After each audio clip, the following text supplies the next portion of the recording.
What's up? On our play for today, classic Pokemon coming to Pokemon Scarlet and Violet DLC, maybe on the Switch too? We'll see.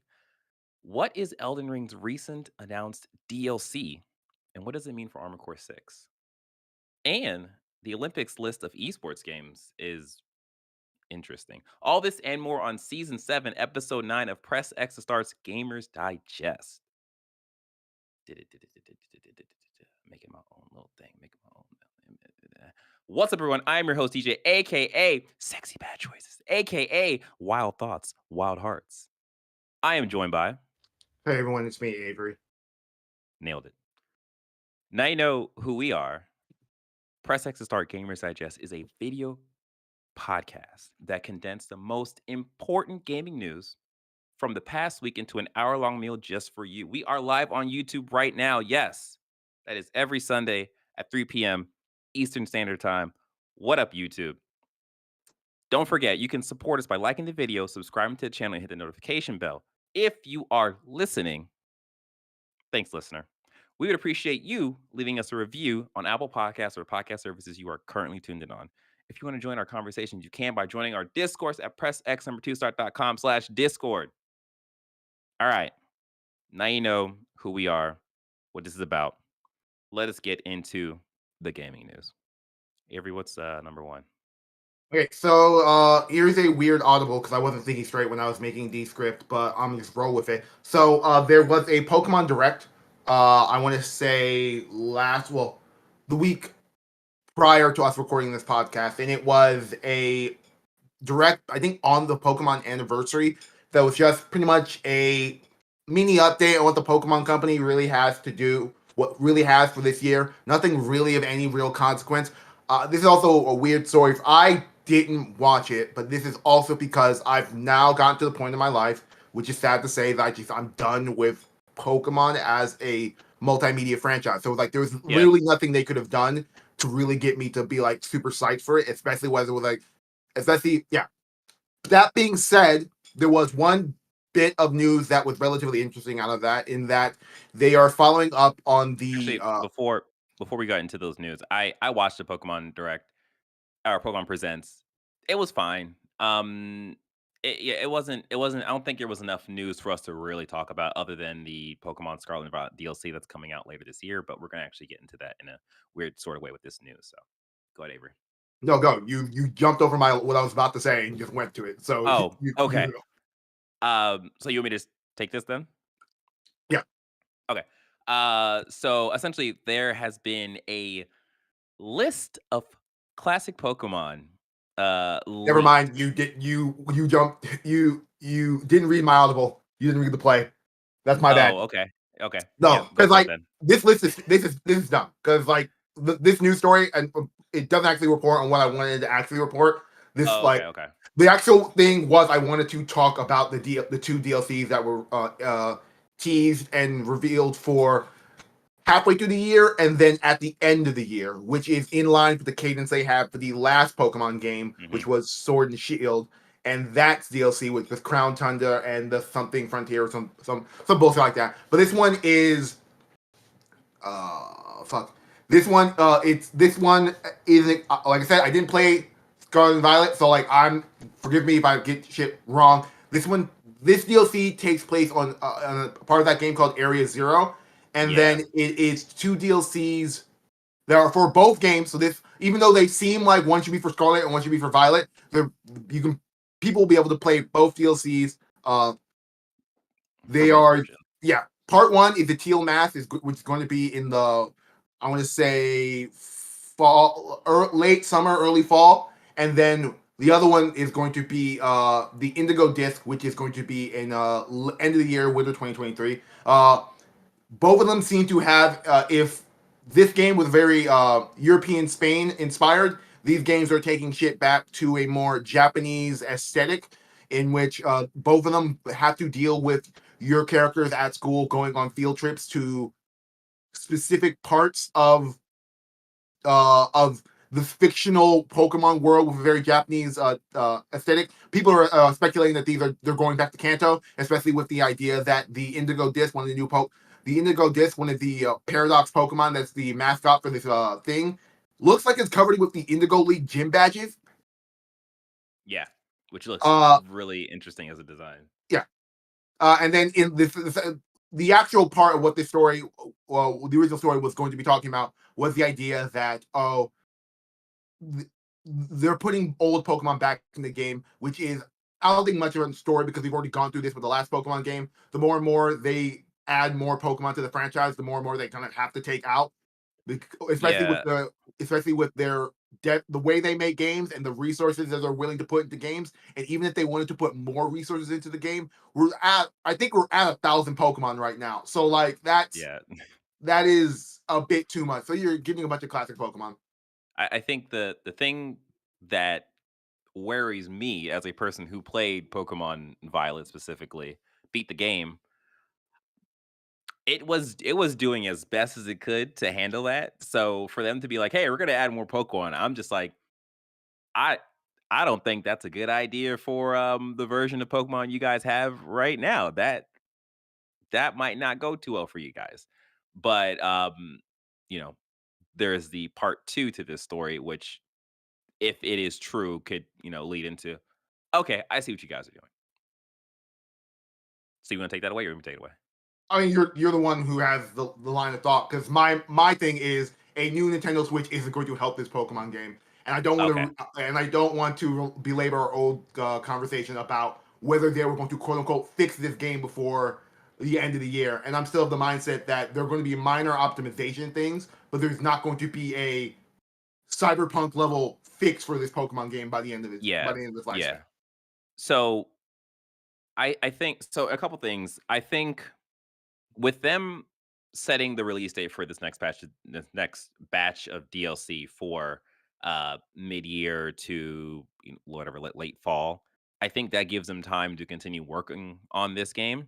I mean, it's very possible that they're just working on the DLC, so they're most likely they're gonna have to split their team to cover both ends because you don't think so. I mean, Well, here's the thing. Like, let's talk about this. mm, The Pokemon team has proven on a regular basis that they don't like they're beholden to their show their the Pokemon Company, Nintendo, and then Game Freak. They're all beholden to this release schedule of Pokemon game, which right, leaves me to believe that around next year, at the end of this year, when we get to the next Pokemon event, they're gonna be like, okay, guys, here's the next generation of Pokemon. Either that or we're going to get here's the next generation of remakes so they can push that a year. That being said, that to me, unless I'm trolling with how big I think their team is based on how things are going, the team is the current team is either working on the next generation or the next generation remakes. So like I, that's why I'm in the mindset that they're not going to it is not going to get a big Pokemon. They're not going to do a big uh cyberpunk like reset to the franchise as they move forward. yeah. I don't think they're going to do like a big cyberpunk reset. I don't even think the game needs that in order for it to run decently. I mean, I think a lot of the bugs and stuff that people are experiencing, me personally, I didn't really experience a lot of them. I think the game doesn't look that great, but I don't think that's what, in my mind, what they would be fixing. I think they'd be fixing the weird like stuttering with the some of the areas, the weird pop ins that you might have. And at first, I was very much so like, okay, they're going to patch the crap out of this game as much as they can while working on the DLC until they release the DLC. And it's like, hey, look, we're all done.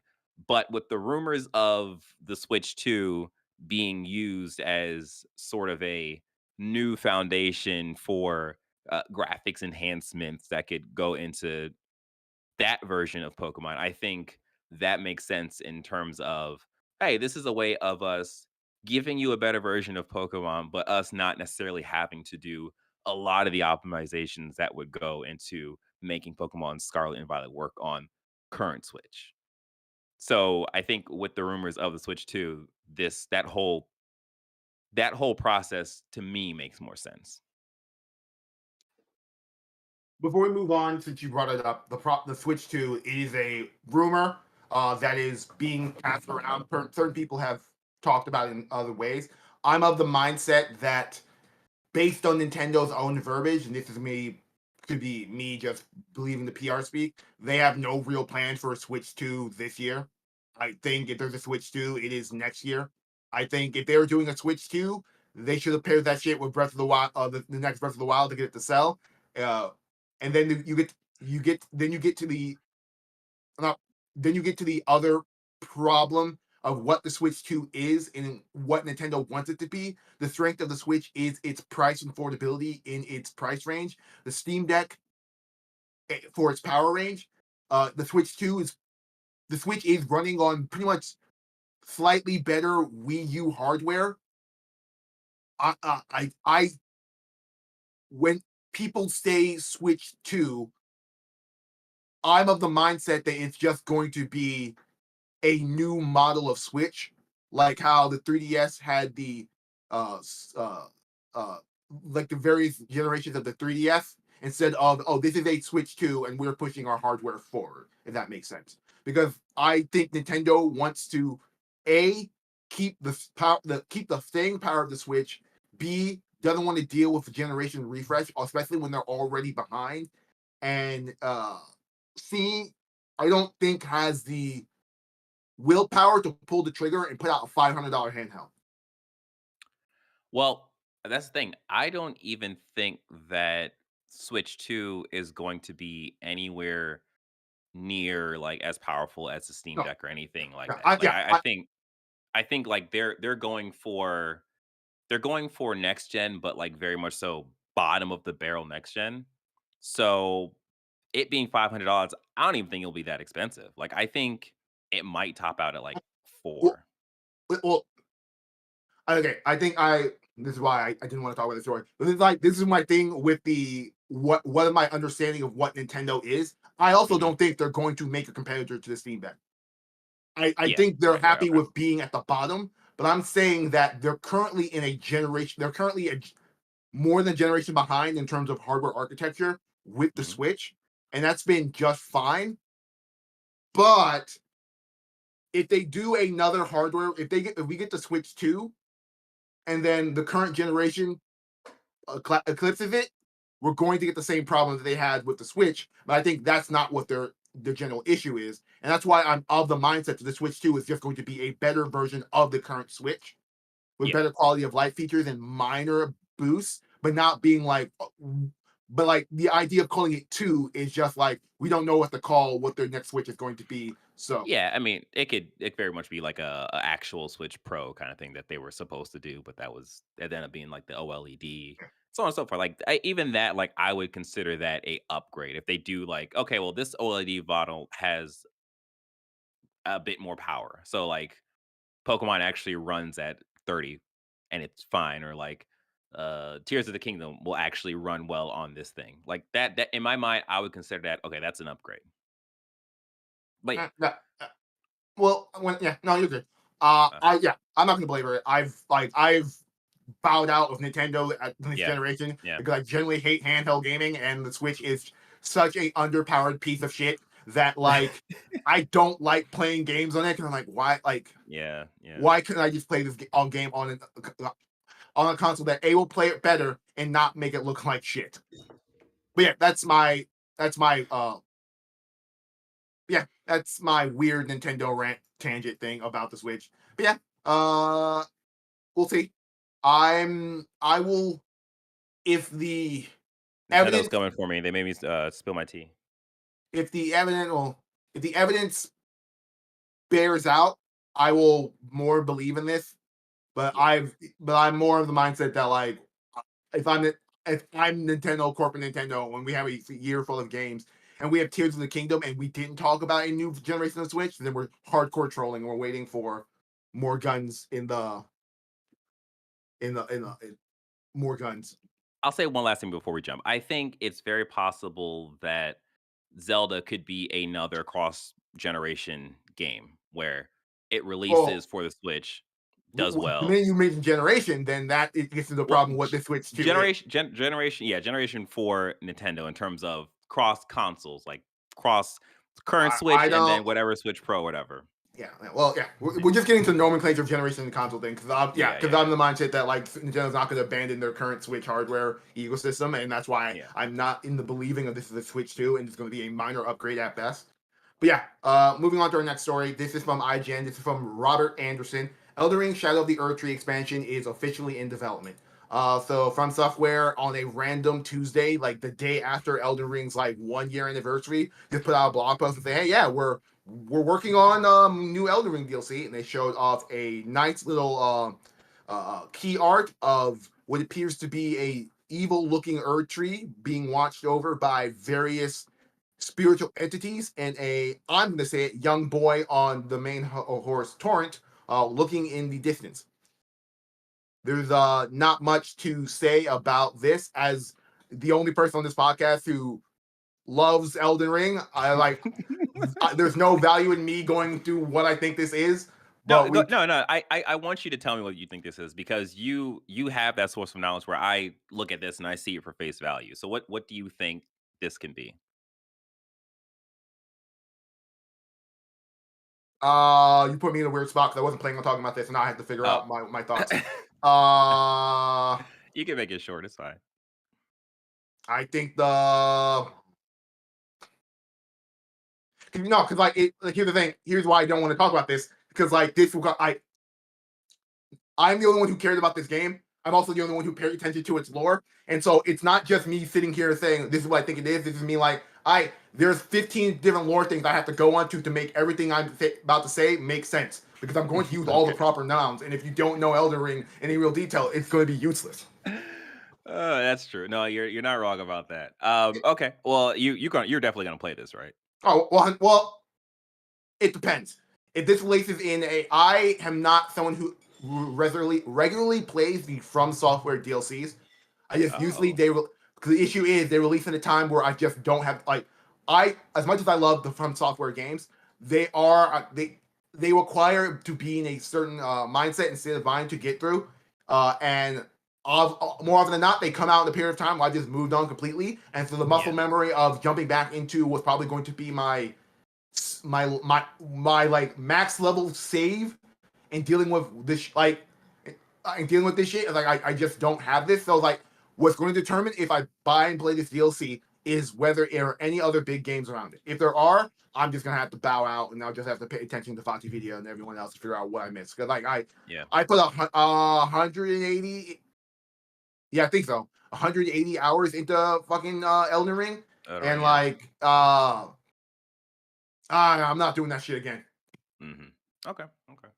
Especially if we run into the Bloodborne issue I had, where like the DLC for that, like the problem with they released the DLC and then you jump into it in your new game plus, so the DLC is actually harder than it was if you were just gone through it normally in your first playthrough.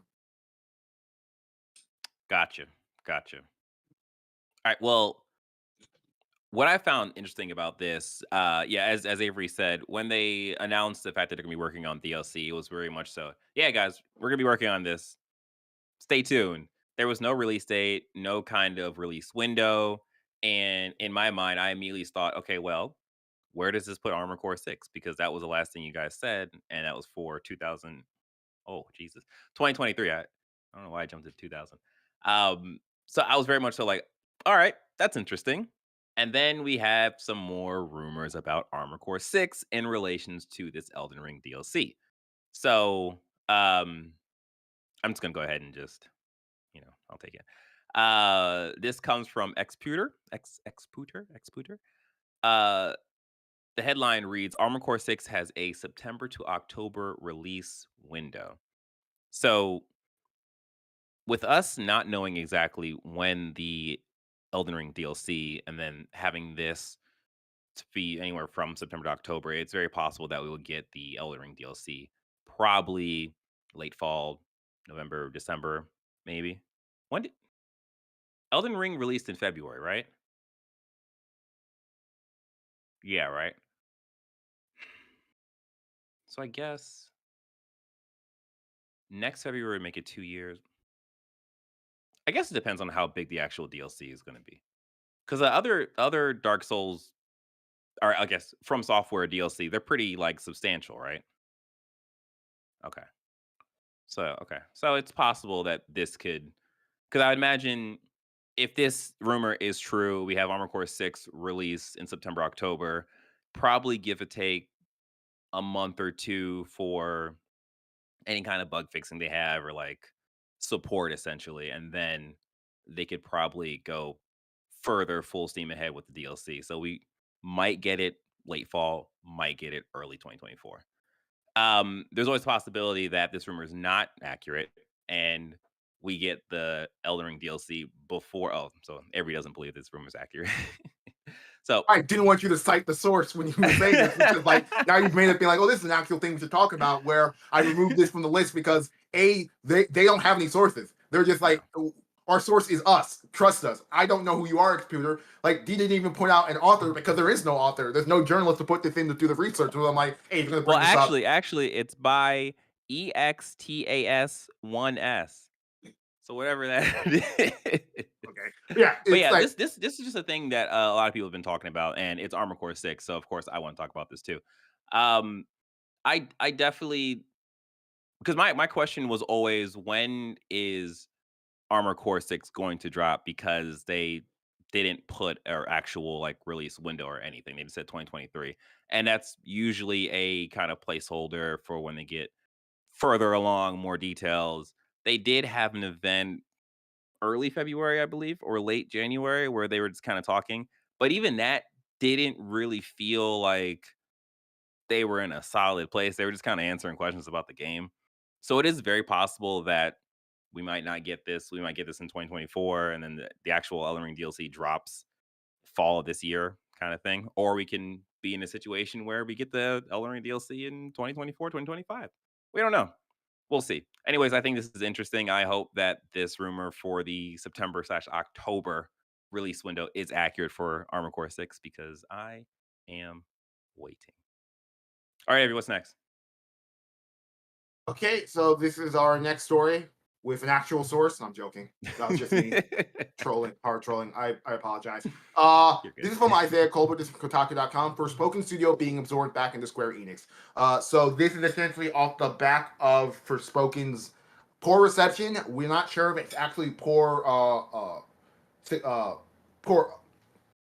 It's after its poor reception, and we're not sure if it's after its poor sales. I'm assuming so. It looks like Luminous Productions, which was a internal Square team that was built from off the backs of the Final Fantasy 15 team, is going to just be reabsorbed into Square Enix proper and probably joining one of its various business units. Yeah, So this is the end of that studio. This is the end of that logo.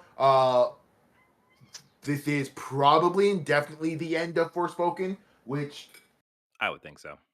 which I'm not gonna say it sucks because as I played that game and I'm like, yeah, this is well worth it. But it does suck for the optics of that game and that franchise going further. But yeah, Yeah, yeah. Because I mean, there was a pretty substantial amount of like interest going into that game, and then I think the marketing cycle just didn't do well. And there's always a looming thing of like, well, that's a black lady and she has anger issues, and like there's that whole stuff around that, and it really does suck to see like, oh, this could have been like so good, and then to top this, we actually didn't put it on here, but to top this with getting the previews of Final Fantasy 16 and that being generally positive, and it's like, well, okay, obviously, what I had feared was that the resources was going into Final Fantasy 16 and not necessarily being distributed into Forspoken as well. So, I don't necessarily believe that narrative, mhm, especially with what the Final Fantasy 16 team is being part of mostly of the creative team of the Final Fantasy 14 team, mhm, and it being a mainline Final Fantasy. So like any resource thing going through there, I ultimately think this is that at certain points the hands on Forspoken changed multiple times, and what that game was wanted to be and what that game was trying to be changed and shifted. And then you ultimately what killed this game isn't any of its mark. I fundamentally don't think is the cultural perceptions of it, nor do I think is the gameplay perception of it. It is the narrative that was built around it. That this game's dialogue and world seemed dumb. oh, this main character and all these characters talking, and that just became the meme. Because anytime someone just saw gameplay, like, oh man, this looks Yeah. really cool. Look at the effects, look at all of that. Uh, but the minute you showed a clip of the main character Faye talking and having a conversation, everyone was like, "Oh, this is like a Marvel movie. This is garbage. It's the worst kind of Yeah. a thing." And that became the thing where people were just posting clips of that, and that created a bad taste in the early public's mouth. That coupled with what I think is Square oversharing the game and not having good oversharing, not having good context. What I think is an incredibly bad demo, and I mean, uh, that's where I get into in terms of it being like it was just marketed bad. Like I'm pretty sure there was good bits to the game. There was probably good story beats to the game. It was just the stuff that I we got just didn't I really think the impress marketing other than tone gameplay stuff. I think the marketing tone of all the character tidbits is the tone of the game. Like that would it'd be a mass misinterpretation of the game if you took all the quote unquote serious bits of dialogue in that game and just put that in there, and then someone played it and it's Faye having a Marvel conversation, a Iron Man talking to Rhodey conversation with the cuff on her arm. I think that's a that. Okay.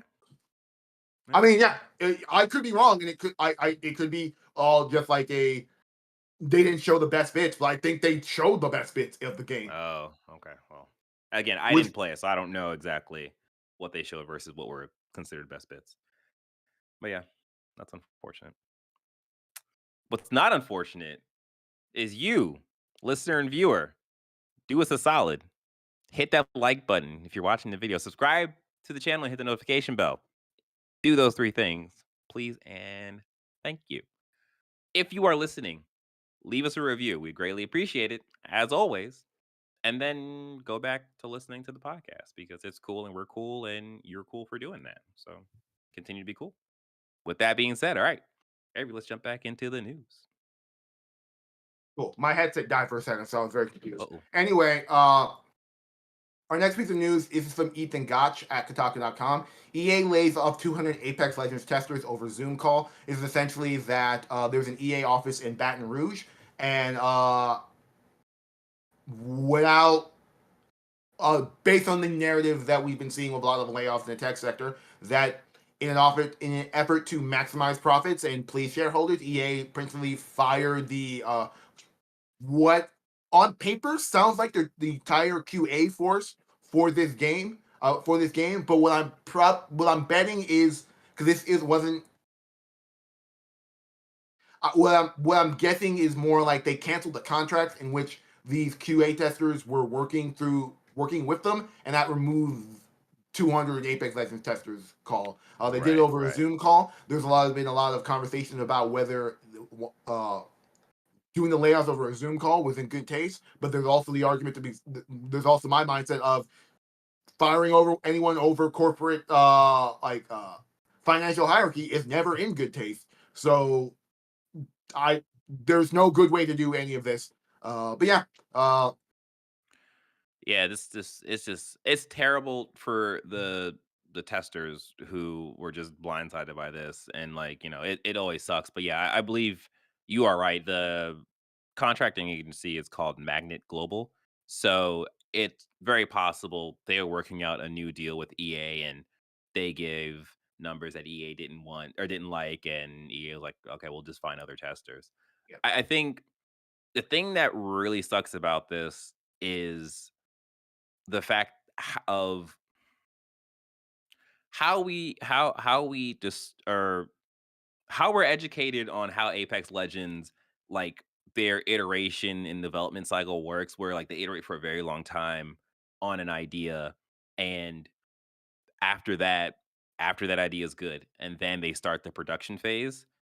That iteration cycle is so integral to having good QA testers. And like a good QA tester has a lot of experience doing QA testing.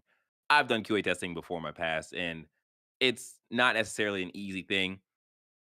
If you get like just new QA testers on a game, it could work out for you in terms of them finding out, different issues and so on and so forth. But you still need the veterans to still guide the game and like work with the devs and like have that communication and stuff. So it really sucks that they are letting go 200 QA testers that was very much so working on Apex Legends. And I I, I think in the worst case you can look at this is like, oh, this might hurt the next season in terms of its quality and so on and so forth.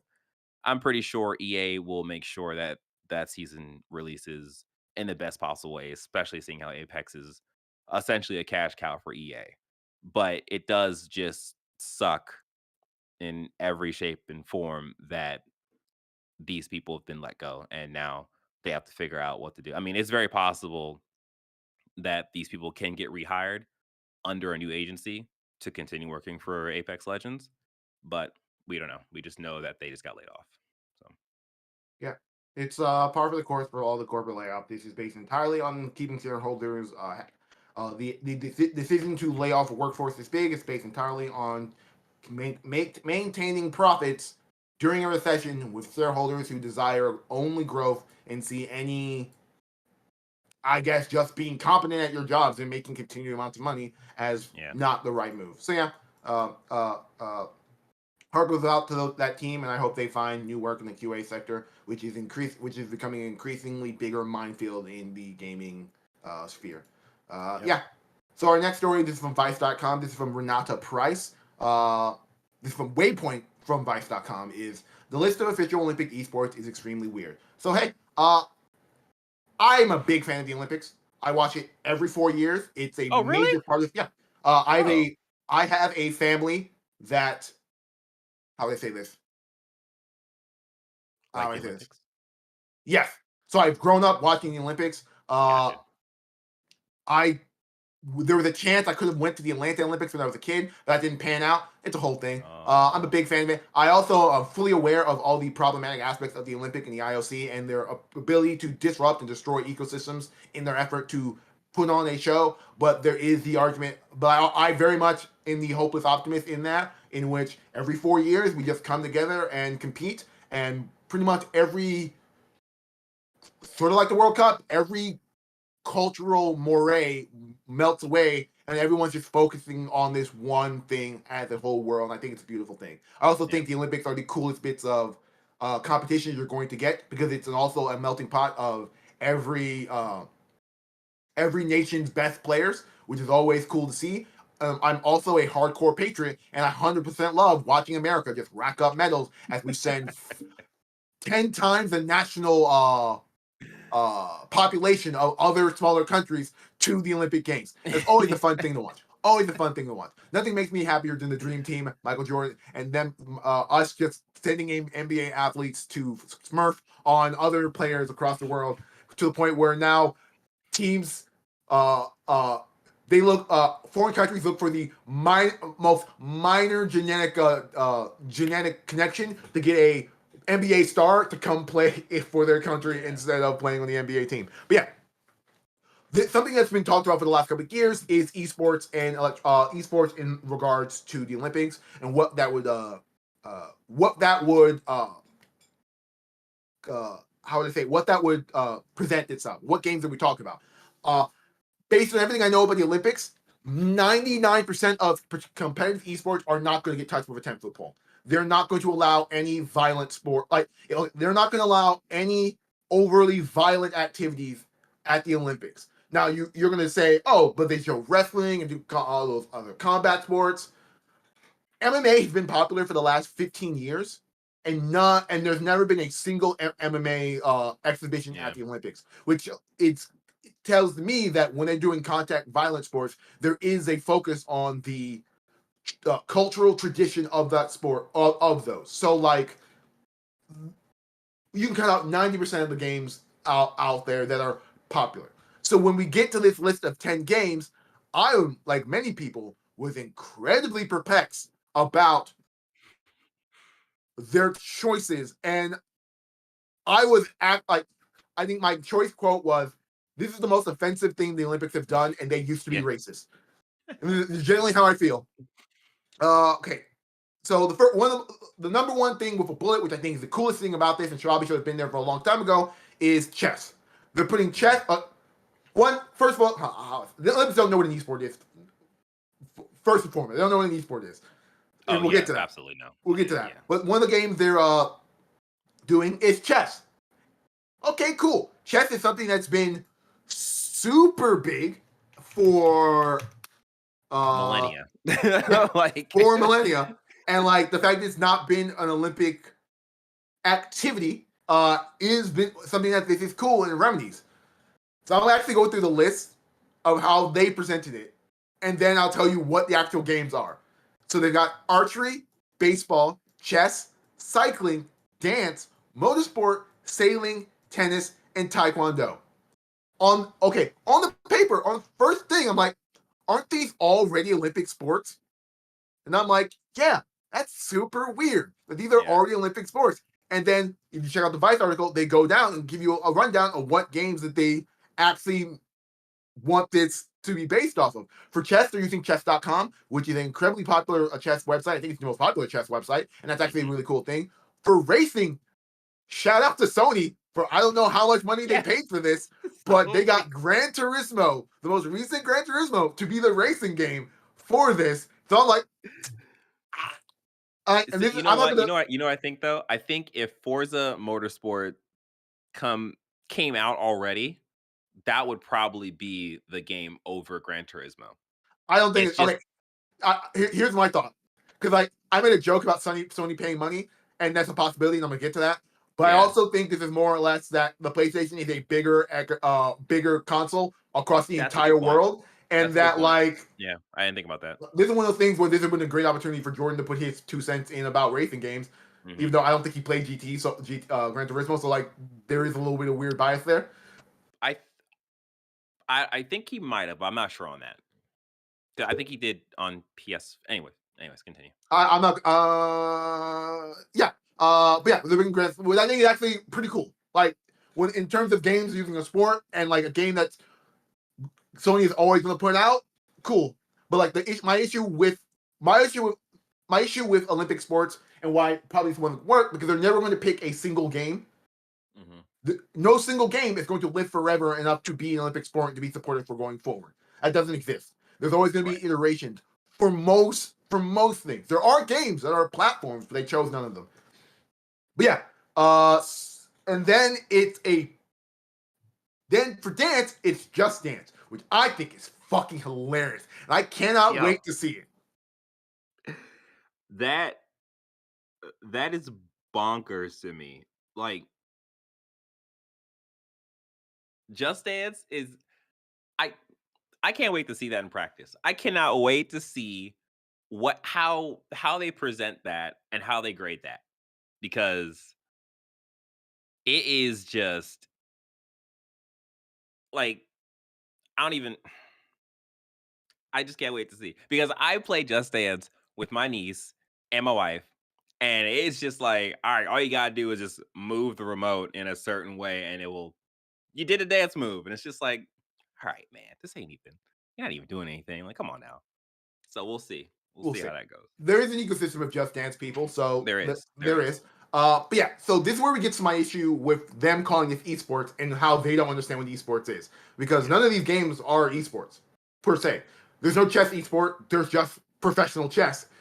There's no Just Dance esports. There is people doing Just Dance competitions because those are fun to do, and certain people on Twitch like to exploit the dress code with Just Dance. And then there's Gran Turismo, which I don't believe there There's is no a esport around bustling that. esport around Gran Yeah. Turismo. I know Sony themselves do Gran Turismo competitions, but TSM and Optic and 100 Thieves aren't hiring people to play in these leagues Yeah. because they don't exist. They do have that movie though. Which is gonna So be cool. I am still yeah. excited for that. That this is where we get to the other games that they release, which are all mobile games. Most of them are also pay to win mobile games. So this is where I'm going to sit here and berate them for like, what the fuck? This is where I got offended. Where I'm like, oh, Yeah. this is bullshit. Yeah. This is either this is the IOC. I'm being generous, not understanding what they're doing and just picking.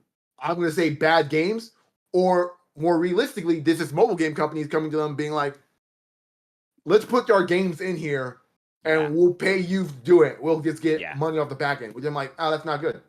Yeah. Olympics is gonna make a whole or the Olympic Corporation or whatever you want to call it, it's gonna make a whole ton of money off of this Olympics. Especially with It's gonna make a whole, having good. they're gonna make a whole lot of money off the Olympics in general because of the Olympics, Yeah. and but But they're gonna it's, make even more with the whole mobile game incorporation. So yeah. I think this is incredibly disappointing. I think there are a It is. lot of great games out there that if the Olympics can get over, which I think is a problematic aspect of the most popular esport games, there are a bunch of games they could have picked to that have longevity. Uh, Pause this for a second. I think let me check the Twitter of a popular esports caster who had a good take on this. While you do Uh, that, the archery one actually looks kind of fun. I mean, I don't think I would do it. I wouldn't do any of this. But the archery one, it is what is it? That is not the right article. This article is this one, and the archery one is tic tac bow, which is you play tic tac toe with bow and arrow. So I would totally do that too. I do that all the time. Actually, I'm doing it right Okay, now. it wasn't Can't see. actually an esports journalist. It was a esport organization. Shout out to Cloud9. Shout out to Cloud9 for this. That being said, go fuck yourself, Cloud9. What you did to Ye was unforgivable. But they said instead this should be the esports game lineup. It should be CS:GO, Halo, Hearthstone, League of Legends, Overwatch, Super Smash Bros., Team Fight Tactics, and Valorant. Now, the big problem, and I agree, this is a fantastic list that is the most, for the most part, a wide variety of games with to a certain extent thriving communities that you can build you can build this section off of. That being said, outside ignoring Hearthstone is the only one that doesn't fall fit the violence problem that the other ones of these go. I Hmm. would also get rid of both Halo and Super Smash Bros. On the virtue of let's be clear. Halo Esports is, I don't think, viable enough to Yeah, be a sustainable thing. Uh, and Super Smash Bros., they're never going to agree on which Super Smash Bros. They want to compete in. yeah, yeah. But other than that, yeah, that's my Olympic rant. I'm very disappointed in this uh, choice of games. So what could have been a really cool thing about me showing video games to my family on a grand scale is just going to be a me thing. Let's just ignore this altogether and just watch the big three of the Olympics again. Yeah, I'm I usually watch like the Olympic highlights. Like my parents watch the Olympics, and if I'm over there during that time frame, I just check in and watch too. But like it's not really a thing that I do like appointment watching for. So this sucks though. This sucks, especially when this is the opportunity to get gaming out to an even wider audience, and they pull this BS, and it's just like, oh, come on, guys. It's not a great list. It's incredibly disappointing. Okay, so our last story is once again us jumping into the colossal clusterfuck that is the Microsoft buying Activision Blizzard and what that means for the gaming audience in the whole. So the main story is going to be from VGC, this is from Tom Ivan. EU reportedly unlikely to demand asset sales in Microsoft Activision merger. This article is pretty much telling you, for the most part, that there are three big things stopping this merger from happening. There's Microsoft dealing with the FTC, Microsoft dealing with the CMA, which is a consumer. I'm not even going to fucking do the acronym. It doesn't matter. The CMA, and then also the regulators in the EU. This article is about the regulators in the EU in particular, so being like, you know what? Microsoft's last two olive branches, which were like 10-year deals with both Steam, Nvidia, and Nintendo about Nintendo. putting Call of Duty on their console going forward. That's good enough for us. Uh, and they're like, and so all things look like it's going to pass through those halls. That being said, the CMA is still a thorn in their the side of Activision of the Microsoft. So much so that this is a super weird article. but it's from Kotaku.com. This is from Zach Swisen. Xbox boss now downplaying importance of controversial Activision merger. So as Phil tries to lead the charge in this fight to get Activision Blizzard under the Microsoft banner, he's pretty much said, and as things have been on the seesaw, flipping up and down, his most latest talking point about this is, don't worry about this, guys. If this doesn't go through, Microsoft will be fine and we'll be able to go forward. Which is I guess translating marketing speak to being like, I guess people were assuming that if they spent $69 billion on this thing and it didn't go through, that the higher ups at Xbox, the higher ups at Microsoft would look at this and be like, what the fuck were we just doing for the last 2 years? And if it's just still doing the damage control and being like, we're going to be fine without this. We don't actually need it. Cap. Yeah, because didn't we do, I don't know, 1 or 5 stories about how they actually need Blizzard to compete or Microsoft has had indicate two. compete? Yeah. Microsoft has had two tactics in this fight. There is the we are so bad, please help us, and there's the why aren't you helping us, other publishers, in our fight against this? In our fight for this. And this is, I guess, in a little column A and column B. This is like a whatever piece of the story, but it's an interesting thing in which all signs point that this is going to go through, but still is in the current state of damage control to control the message if it doesn't go through. Our next bit of story is a minor story, so there's not really much of a story. I'm just going to bring it up as a talking point from Tom Ivan. Xbox says it's not interested in playing the exclusivity game with Call of Duty, which is just reaffirming that, hey, everything that we have said over the last 2 years about how we feel about Call of Duty and how we feel about Activision Blizzard games remain true. It's not much of a talking point there. But this is the most interesting thing, what I kind of wanted to build this entire story around.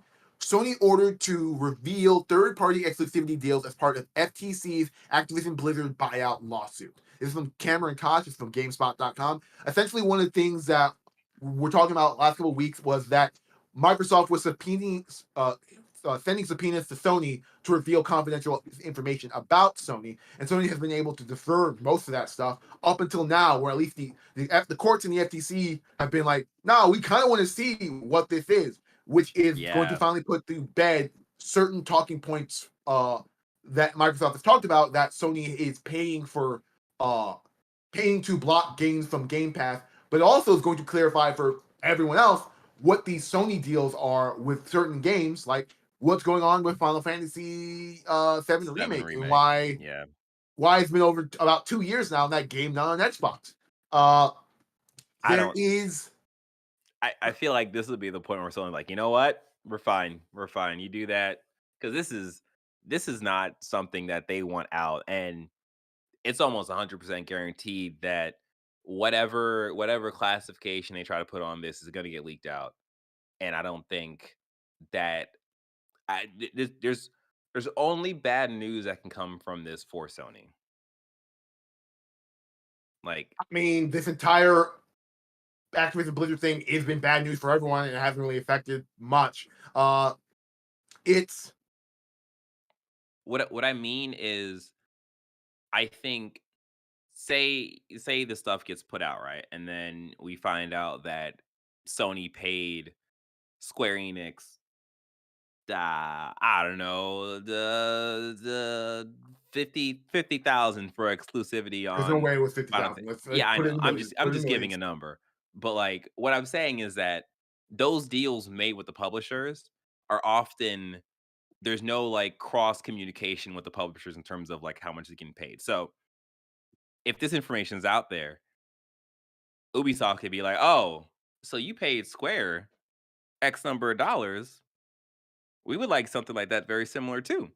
And like, that's just bad news. Like, Sony doesn't want that kind of conversation.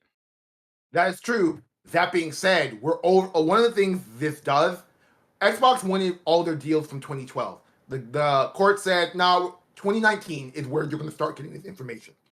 So Oh, okay. so it's not the entire breadth of this. And there's Yeah. also, if you look at the publishers that Sony is building exclusivity deals with, it's pretty much just Square, and it was Bethesda. Yeah.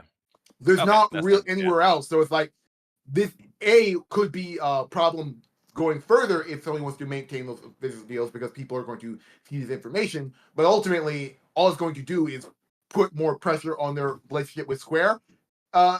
As I see it, and I'm also of the mindset that in the next year and a half, when all of this is settled, that Sony is going to buy Square. So like, there's this. I don't think there's going to be much that this information is going to elucidate in the greater thing. The only thing that I think is damaging from this is if Xbox can prove without a shadow of a doubt that Sony is actively paying other publishers to keep their games off Game Pass, which I've been of the mindset that yes, they are, but Microsoft is couching it in that this is a nefarious thing that Sony wants to do to keep you off our platform, and more or less the issue of Microsoft has to pay everybody on Game Pass for Game Pass. This is just like you go to Microsoft and say, I want to put my game on Game Pass.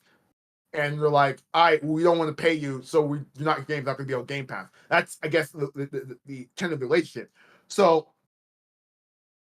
they're putting it in a bigger thing. Also, there's my thing about Game Pass and the level of games that are on Game Pass that Sony isn't paying Activision to keep their games off Game Pass. Activision is like, it's not worth us to have the financial stakes off of this. And then there is the actual realization, which everything else is counter war bullshit. That's the like real world capitalism marketing thing of that, hey, we are paying X game studio for a marketing deal here to be on our platform to sell games. Don't put your game on Xbox.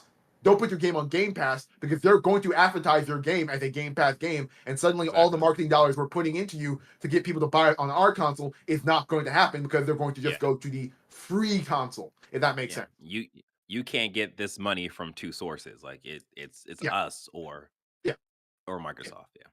So that's what I'm interested in, to what extent this is, because it could go in the favor of, Sony's putting a lot of money to get big third-party games to not go to Game Pass, when in reality, I'm of the mindset that is just like, this is just video game capitalism. Microsoft does the exact fucking same thing with Game Pass games. You know how many games come out day one on Game Pass that just aren't on PlayStation? Like, why is it Immortality on PlayStation? Why did I have to play that on my PC? Yeah. Why is it on Netflix gaming before it's on PlayStation? Like what?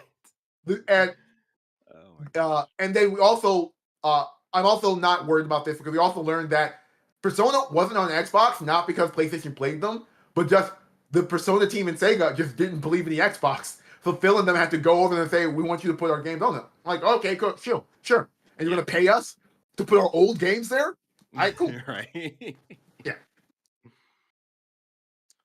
So it's interesting. This is the bombshell that could drop. It could go either way.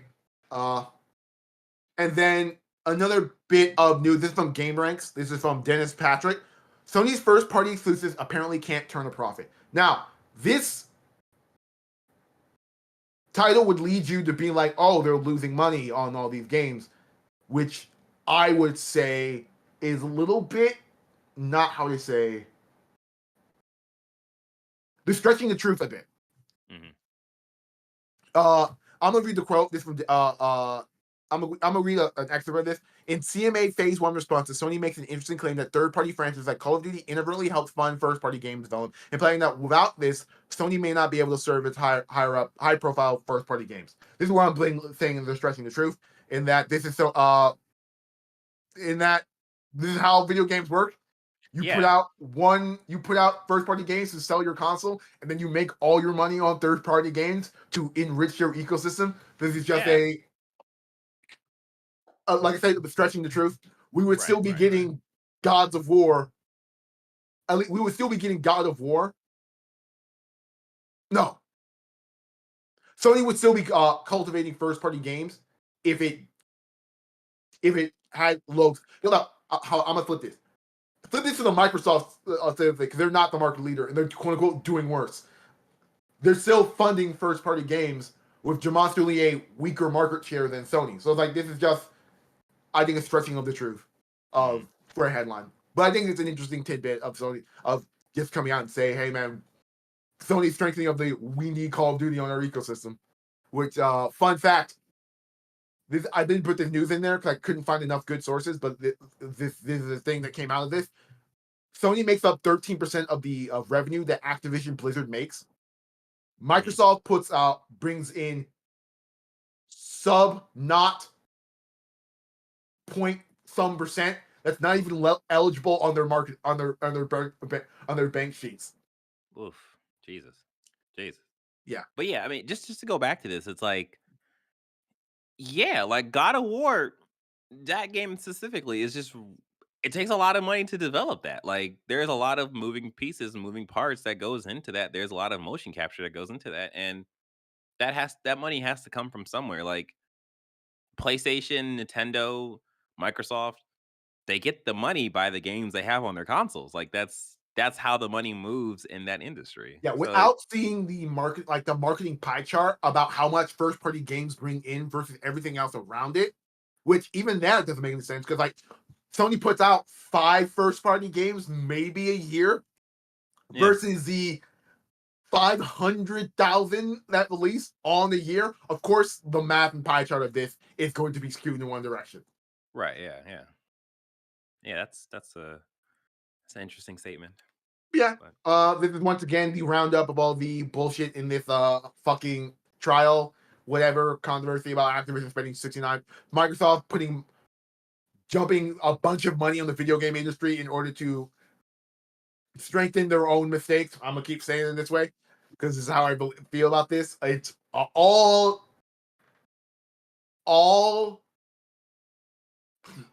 It looks like it's going to go through. It's just going to probably take probably till the end of spring for everything to finalize. And then we'll see how everything shakes out. Someone pointed. I listened to Jeff Grubb, and he pointed out that the reason Sony is being obstinate in this thing. Jordan has said that. I'll bring this up. Jordan has said that Sony's poking the bear. I don't know why they're doing this. And then I listened to Jeff Grubb is because Microsoft and Activision really don't have any power in this argument to per se. Hence why Sony isn't helping them in any way, shape, or form. Yeah. If this deal, I just brought up the Activision Blizzard numbers. Cool. If Microsoft decides to be petty and take away all those games, suddenly a 13% of the market share for the company they just bought is just gone. Yeah. And then at a certain point, it's just gone.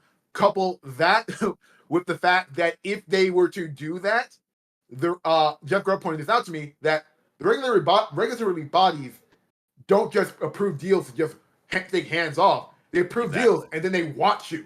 And if Microsoft makes a move like that to be petty, then they're going to regulatory bodies going to jump back and say, "Oh, so Sony was right about all of you the entire time." Right. And then for Sony's side of it, like they can do this. They could be an obstacle as long as they want, as long as they need to be, up until this goes through, and then that 10-year deal is still on the table for them.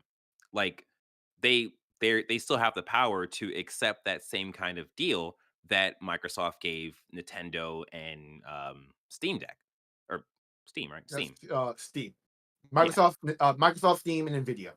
There you go, Nvidia. That's one I forgot. Yeah, so it's like, so Sony, they're just sitting there chilling with their iced tea, just like, yeah, we're gonna keep doing this, and if it goes through, it goes through. But we did all that we can, so no one can say that we sat back and let this all happen. But at the end of the day, yeah, we'll just take that 10-year deal too, and then during the 10 years, we'll work on whatever first party game we can or first person shooter game we can to like try and compete with Call of Duty. Also, there is a thing that all the stink they made about this buyout and this merger and all of this is going to physically make it nearly impossible for Microsoft to do anything like this ever again. Yeah, for sure. Like their big thing about buying other publishers and things like that is probably not going to happen because no regulatory body is going to look at what they just did here and then be like, this isn't isn't going to work Yeah, out. right. Yeah, yeah. It's like, no, we allowed the Activision, but no, no more, no more. You're done. You're done. Yeah, Like, work on your own studios, guys. yeah, yeah, Ah, yeah. DJ, I have one question before we wrap this episode up. sure. Yeah. As the Call of Duty guy here, like, here's the thing. Outside of Overwatch and then maybe Diablo, I don't play any Activision Blizzard games. Mm-hmm. So, like, if this deal goes through and suddenly every Activision Blizzard game got removed from my console, Overwatch already has crossplay. I can play Overwatch on PC, have no problem with it. I'm fine. I'm fine moving the moving the PC. Mm-hmm. How do you feel if the deal goes through and they pull the we're gonna exclusivity deal on all this content? As the guy who continually says the Call of Duty is the best FPS on the market. I'll be in shambles. I'll be in complete shambles if they like if this deal goes through and Microsoft is like, all right, well, all you PlayStation players, so long unless you buy an Xbox Series X. Yeah, I'll be in shambles. Um, I don't. I think it would suck if they did that. I think where Activision right now, they would probably be.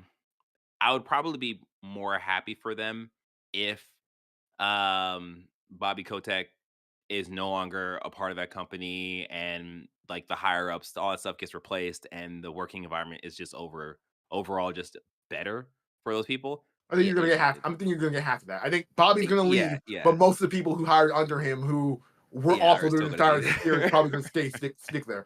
Microsoft, Yeah, yeah. But like if it basically like if this deal happens to improve the working conditions for the devs there, great. I'll figure out my own BS. I'm if I have to get an Xbox, see, this goes that's into that's another that's that's the yeah, that's the greater question. Would you make the yes. switch? So, if I can find some kind of pass-through system, some kind of controller that has the, analog sticks like the PlayStation, that would be my only way that I would get an Xbox to play Call of Duty because I hey, hey, I started life with the Sega Yeah, Genesis and you're SNES in a and then safe place. We all know okay. where the analog stick should be on the controller. Exactly, exactly, And exactly. to the weird people on the internet who say offset sticks are the best way to play it, who holds a controller that when they put the sticks inward, their thumbs touch? What kind of weirdo does that?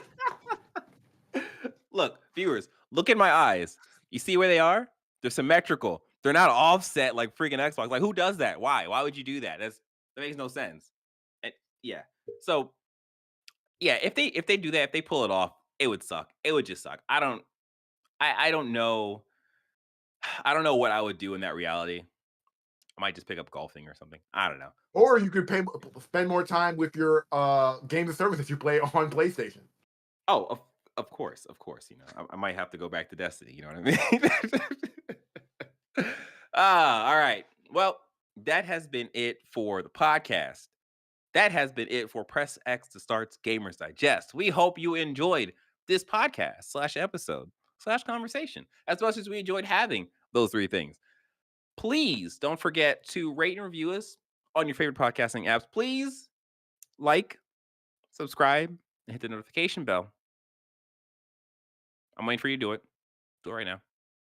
Cool. Thanks. With that being said, you take care.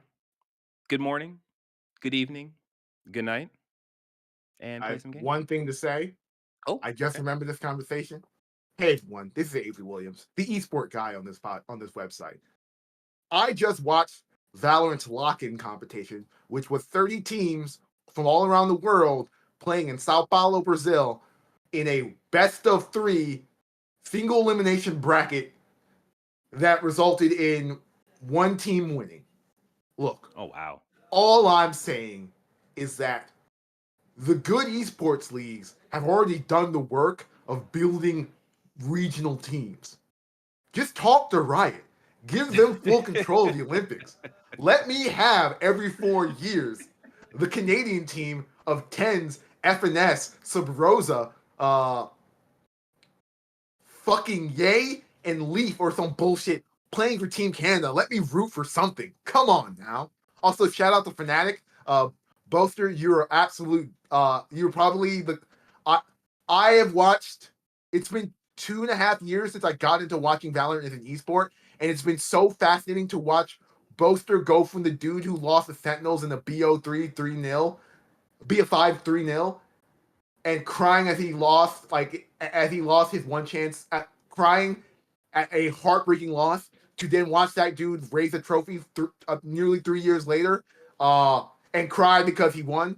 So I'm gonna shout out to Boaster, shout out to Alfayir, my demon baby of Turkey. I hope everything's going well in Turkey and your family. Shout out to Durka, you bald, beautiful bastard. Icebox is your map. Shout out to fucking Leo, who might just be a robot. That dude might be a robot. And shout out to Chronicle for winning a major title twice. You're the only player to do it. And I'm like, someone who was a fan of you when you were on Gambit, that was awesome. Now, yeah, sorry.